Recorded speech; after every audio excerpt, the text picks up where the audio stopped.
Hi guys, welcome to life styles.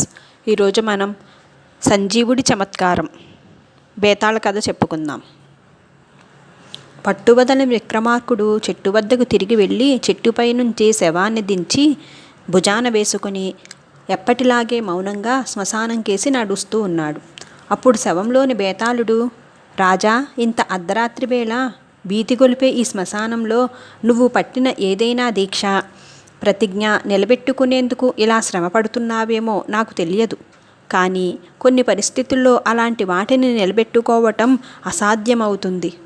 సంజీవుడనే కవి డబ్బు కోసం అతి సామాన్యుల మీద చమత్కారంగా గొప్పవాడంటూ కవిత్వం చెప్పి డబ్బు సంపాదించుకునేవాడు. అయితే నిజమైన గొప్పవారి గురించి మాత్రం కవిత్వం రాసే అర్హత తనకు లేదని, రాయనని దీక్ష పట్టిన వాడిలా మాట్లాడేవాడు.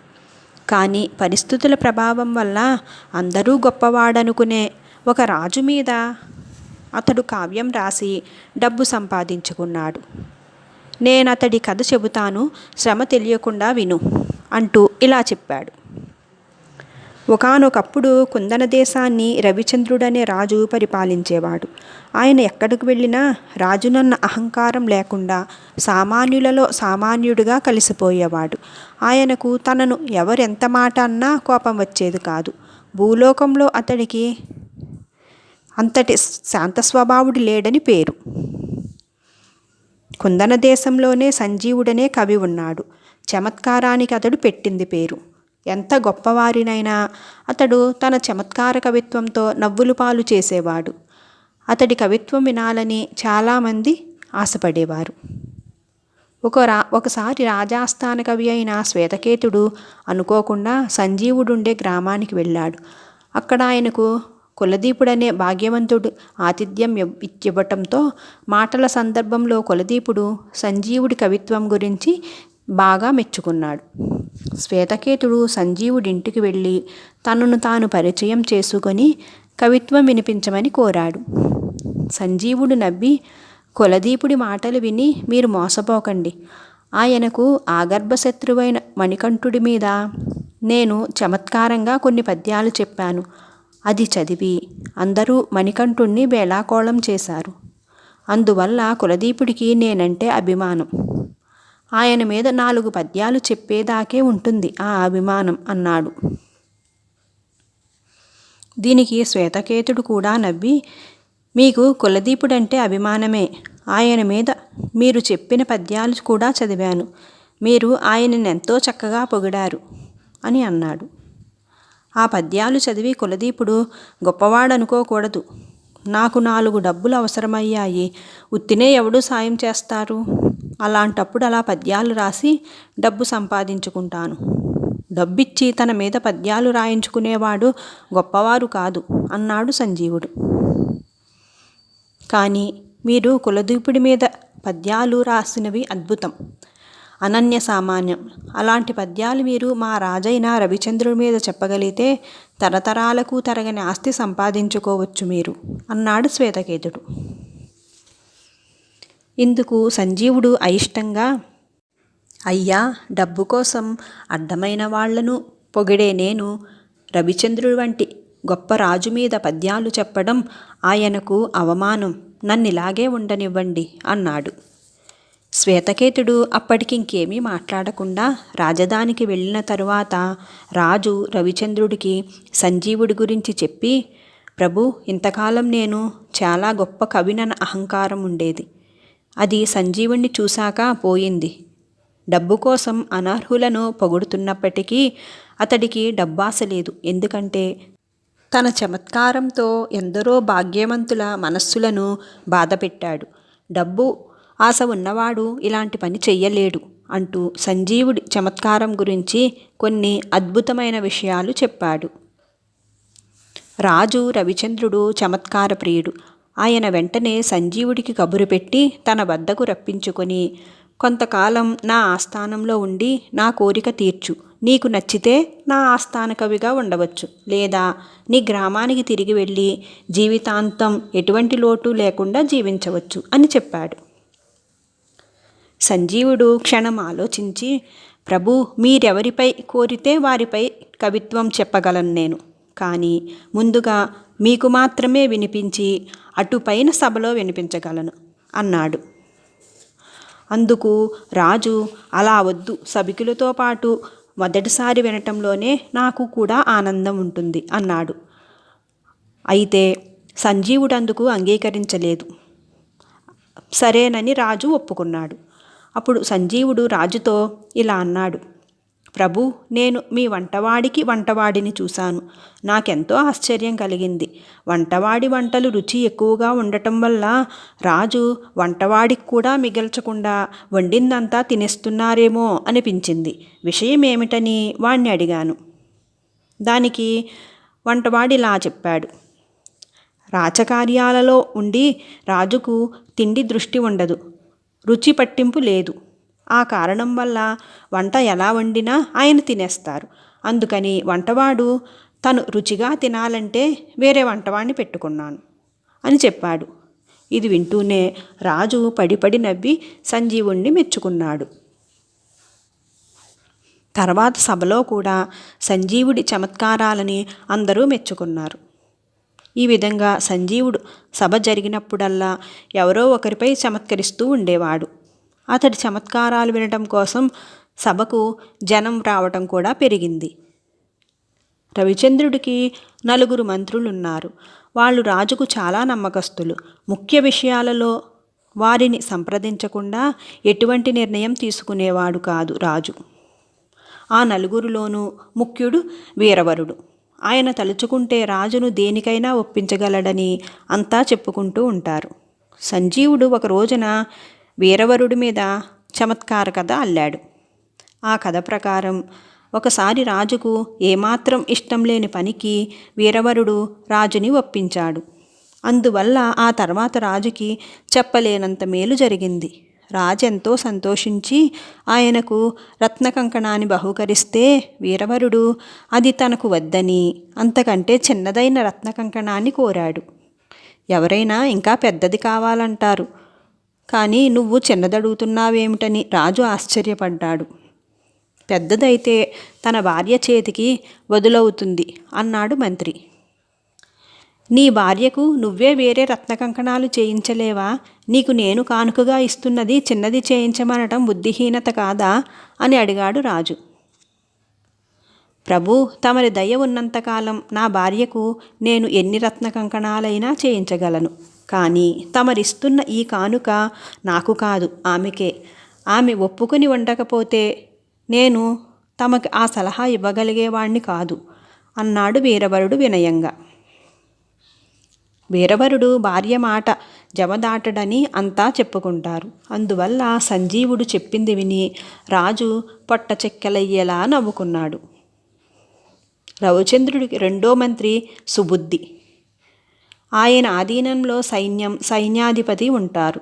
వాళ్ళు ఆయన చెప్పినట్లు మసులుకోవాలి. అయితే సుబుద్ధి సన్నగా బక్కపల్చగా ఉంటాడు. అందుకని సంజీవుడు సుబుద్ధి గురించి చమత్కరిస్తూ, రాజుగారు ఎంత మంచివారు, బలహీనుల్ని ఎలా రక్షించాలో ఆయనకు తెలుసు. సుబుద్ధి రక్షణకు ఆయన మంచి ఏర్పాటే చేశారు అన్నాడు. రాజు దీనిని గొప్పగా మెచ్చుకున్నాడు. 3వ మంత్రి శిశుపాలుడు. సున్నిత మనస్కుడు. జాలి కలిగించే చిన్న దృశ్యం చూసినా చాలు ఆయనకు కళ్ళంటా నీళ్లు తిరిగిపోతాయి. శిశుపాలుడికి పిల్లలు లేరు.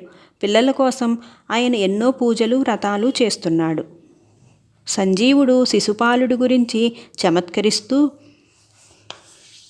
ఒకసారి నేను శిశుపాలుడింటికి వెళితే ఆయన గుక్కపెట్టి ఏడుస్తున్నాడు. నన్ను చూసి ఆయన భార్య, మీరేమీ కంగారు పడవద్దు, పిల్లలు లేని లోటు నాకు ఆయన రకరకాలుగా తీరుస్తూ ఉంటారు, ఇది ఒక పద్ధతి అని అంది. అలా అని చెప్పాడు సంజీవుడు.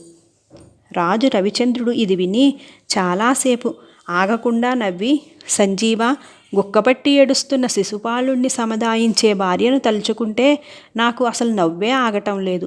ఇలాంటి ఊహలు నీకెలా వస్తాయి అని అడిగాడు. సభలో కూడా ఈ చమత్కారం అందరికీ నచ్చింది. అందరి మన్నలను పొందింది. 4వ మంత్రి నవనీతుడు. వయసులో బాగా చిన్నవాడు. రాజుకు అతడి అవసరం లేదని కేవలం అభిమానం కొద్దీ మంత్రిని చేశారని అందరూ చెప్పుకుంటూ ఉంటారు. నవనీతుడు చిన్న రాజోద్యోగిగా ఉన్నప్పుడు ఒకసారి వనవిహారంలో ఏమరపాటుగా ఉన్న రాజును నాగుపాము కాటు వేయబోతూ ఉండగా నవనీతుడు దాన్ని పక్కకు తోశాడు. అప్పుడు నాగుపాము నవనీతుణ్ణి కాటేసింది. రాజవైద్యులు అతన్ని కాపాడారు. రాజు నవనీతుణ్ణి ఏదైనా కోరుకోమని అంటే మంత్రి పదవి కావాలన్నాడు. అప్పటికే సమర్థులైన మంత్రులు 3 ఉన్నారు. అయినప్పటికీ రాజుకి ప్రాణదాతను మన్నించి మంత్రి పదవినిచ్చాడు. ఇది దృష్టిలో ఉంచుకుని సంజీవుడు నవనీతుణ్ణి గురించి ఒక చమత్కారం చెప్పాడు. అదేమిటంటే, అతడు ఒకసారి ఎవరితో వైకుంఠపాలి ఆడుతూ పాము తోక దగ్గరికి రాగానే దాన్ని అలాగే పైకి తీసుకుని వెళ్ళి తన వద్ద పెట్టుకున్నాడు. అప్పుడు అతడి ప్రత్యర్థి, నాయనా, అది నిచ్చెన కాదు, పాము అన్నాడు. నాకు పాములే నిచ్చెనలు అన్నాడు నవనీతుడు. ఇది వింటూనే రాజు ముఖం ఎర్రగా అయింది. ఆయన అసంతృప్తిగా ముఖం పెట్టి, ఇంతకాలం నువ్వు ఎంతో ఉన్నత ఆదర్శాలను కలిగి ఉన్నావు, నీ చమత్కారం గొప్పది అనుకున్నాను. కానీ నువ్వు గిట్టని వారిని అవమానపరచటం కోసం ఎంతటి నీచానికైనా దిగజారతావని ఇప్పుడే అర్థమైంది. నవనీతుడిలో ఎలాంటి సామర్థ్యమూ లేదని, ఆశ్రయం వల్లనే పైకి వచ్చాడని నువ్వు అనుకుంటే అది నిజం కాదు. అతడి సలహాల వల్ల, మంత్రాంగం వల్ల నేను ఎన్నోసార్లు ప్రయోజనం పొందాను. కావాలంటే కొన్ని ఉదాహరణలు కూడా చెప్పగలను అన్నాడు రాజు. సంజీవుడు రాజు ఇలా అనటం విని ఆశ్చర్యపడ్డాడు. అతడు నెమ్మది మీద తనను తాను తమాయించుకొని, ప్రభూ, నేనిది సభలో చెప్పవచ్చునా అని అడిగాడు. రవిచంద్రుడు యావగింపుగా, ఇలాంటి అల్పబుద్ధిని సభలో ప్రదర్శించటానికి అనుమతిస్తే నీకు చెడ్డ పేరు వస్తుంది, నవనీతుడు నొచ్చుకుంటాడు. కానీ ఏ కారణం వల్లనో నవనీతుడి విషయంలో నీ బుద్ధి వక్రించింది. అతడు గురించి మరొక విషయంతో ఇంకేదైనా చమత్కారం చెప్పు అని అన్నాడు. సంజీవుడు వినయంగా, ప్రభు, ఒకసారి అల్పబుద్ధి ప్రకటించాక నేనిక తమ ముందు చమత్కారాలు చెప్పలేను. తమరు అనుమతిస్తే తమపై ఒక కావ్యం రాసి అటుపైన స్వగ్రామానికి తిరిగి వెళ్ళిపోవాలి అనుకుంటున్నాను అని అన్నాడు. రాజు ఎంత చెప్పినా సంజీవుడు వినలేదు. చివరికతడు రవిచంద్రుడి విలాసమనే కావ్యం రాసి రాజు ఇచ్చిన అంతులేని కానుకలతో తన గ్రామానికి తిరుగు ప్రయాణమయ్యాడు. బేతాళుడు ఈ కథ చెప్పి, రాజా, సంజీవుడు రాజు మెచ్చినంతకాలం ఇతరులను తన చమత్కారాలతో ఎంతో ఇంతో చికాకు పెట్టాడు. అయితే రాజు ఒక్కసారి అతన్ని అల్పబుద్ధి అనగానే చమత్కారాన్నే విడిచిపెట్టేశాడు. మొదట్లో రాజాస్థాన కవి శ్వేతకేతుడు రాజు మీద కావ్యం రాయమంటే రాయనన్నాడు. తర్వాత తనకు తానే కావ్యం రాశాడు. అందుకు కారణం రాజుకు తన మీద కోపం వచ్చిందన్న భయమా, లేక డబ్బుపై గల ఆశ? ఈ సందేహాలకు సమాధానం తెలిసి కూడా చెప్పకపోయావో నీ తల పగిలిపోతుంది అన్నాడు. దానికి విక్రమార్కుడు, సంజీవుడికి తనకు తోచిన విధంగా చమత్కారాలు చెప్పటం అలవాటు. రాజు అతన్ని ఆస్థానానికి ఆహ్వానించి సభలో చమత్కారాలు చెప్పమన్నప్పుడు ఆయన ఇచ్చిన స్వాతంత్రాన్ని దురుపయోగం చెయ్యకూడదనే ముందుగా తాను చెప్పబోయే చమత్కారాన్ని రాజుకు వినిపిస్తూ వచ్చాడు. ఆ తర్వాతే సభలో చెప్పాడు. అయితే రాజుకు నవనీతుడిపై ప్రాణదాత అన్న అభిమానం కొద్దీ సంజీవుడు అతడిపై చెప్పిన చమత్కారాన్ని మెచ్చకపోగా సంజీవుణ్ణి అల్పబుద్ధి అంటూ నిందించాడు. రాజ్యంలో అందరూ అనుకుంటున్నట్టే సంజీవుడు కూడా రాజు నిష్పక్షపాతి, సహనశీలుడు అని భావిస్తూ వచ్చాడు. అలా కాక ఆయనలో కూడా కొన్నైనా అతి సామాన్యమైన లక్షణాలున్నాయని బయటపడగానే ఆయనపై కవిత్వం చెప్పి ఇంత డబ్బు చేసుకునేందుకు సంజీవుడు కవిగా తన అర్హతను గురించి ఆలోచించాడు. స్వతంత్రం లేని చోట చమత్కారాలు ఎలాగో చెప్పలేడు కాబట్టి సంజీవుడు రాజుపై కావ్యం రాసి ఆయనిచ్చిన ధనం తీసుకుని స్వగ్రామం వెళ్ళిపోయాడు. ఈ అన్ని కారణాల వల్ల సంజీవుడికి రాజంటే భయమని కానీ డబ్బంటే ఆశని కానీ అనుకోవటానికి ఏమాత్రం ఆస్కారం లేదు అన్నాడు. రాజుకు ఈ విధంగా మౌనభంగం కలగగానే బేతాళుడు శవంతో సహా మాయమై తిరిగి చెట్టెక్కాడు. కథ సుఖాంతం. Thank you for watching guys.